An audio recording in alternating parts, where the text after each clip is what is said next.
আমি ক্ষমা চাইছি এই ঘটনার জন্য এবং এটার কোনোদিন হবে না, এটা আমরা কথা দিচ্ছি। দিনভর মুখ লুকিয়ে বসে থাকার পর ফের ঘটনার দায় ঝেড়ে ফেলার চেষ্টা অধ্যক্ষের। ঐন্দ্রিলার সহপাঠীদের দাবি ঘটনার কথা তারা ক্লাস টিচারকে জানিয়েছিল। ক্লাস টিচারের দাবি তিনি জানিয়েছিলেন অধ্যক্ষকে। তবুও বুধবারের মতো এদিনও প্রধান শিক্ষিকার দাবি তিনি কিছুই জানতেন না, জানলে এমনটা হতো না। এটা আমরা জানতাম না, আমরা সত্যি জানতাম না।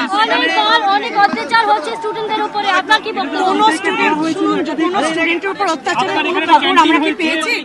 আর এবং যা যা স্টুডেন্টের সাথে যা যা সমস্যা হয় আমরা সেগুলো কিন্তু হ্যান্ডেল করি। কার কথা সত্যি? উত্তর অধরা। কিন্তু এটা সত্যি আর ফিরবে না ঐন্দ্রিলা। তাই অধ্যক্ষের গ্রেফতার ও শাস্তির দাবিতে অভিভাবকদের বিক্ষোভ, ভাঙচুর। বেলা 12টা নাগাদ নিভিয়ে দেওয়া হয় অধ্যক্ষের ঘরের আলো। কার্যত অন্ধকার ঘরে মুখ লুকিয়ে বসে থাকেন অধ্যক্ষ সহ অন্যান্য শিক্ষিকারা। শেষ পর্যন্ত বিকেলে ক্ষমা চান অধ্যক্ষ। আমরা তদন্ত করছি, আপনারা ঠিক বুঝতে পারবেন। আপনাদের কাছে আমরা হাত জোড় করে ক্ষমা চাইছি এই সিচুয়েশনের জন্য। আমি ক্ষমা চাইছি এই ঘটনার জন্য এবং এটার কোনোদিন হবে না, এটা আমরা কথা দিচ্ছি। সত্যি কিচ্ছু জানতেন না অধ্যক্ষ? অভিভাবক থেকে ক্লাস টিচার সবার দাবি মিথ্যে?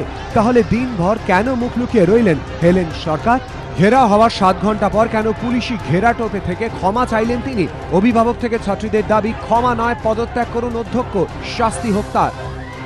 শিক্ষা প্রতিষ্ঠানে তোলাবাজি এবং এটা প্রিন্সিপাল দ্বারা টোটাল ছাত্রছাত্রীদের প্রভোগ করা হয়েছে। 8-9 এর বাচ্চারা তারা শিখবে কি করে? বাচ্চারা যদি কিছু বলতে যায় বা আমরা বাচ্চা হয়ে কিছু বলি, দেখা যায় শুনবে তো নাই, উল্টে টার্গেট করে নেয় এবং তাকে বিভিন্ন রকম ভাবে ভিক্টিমাইজ করা হয়, তাকে নম্বর কেটে দেওয়া হয়।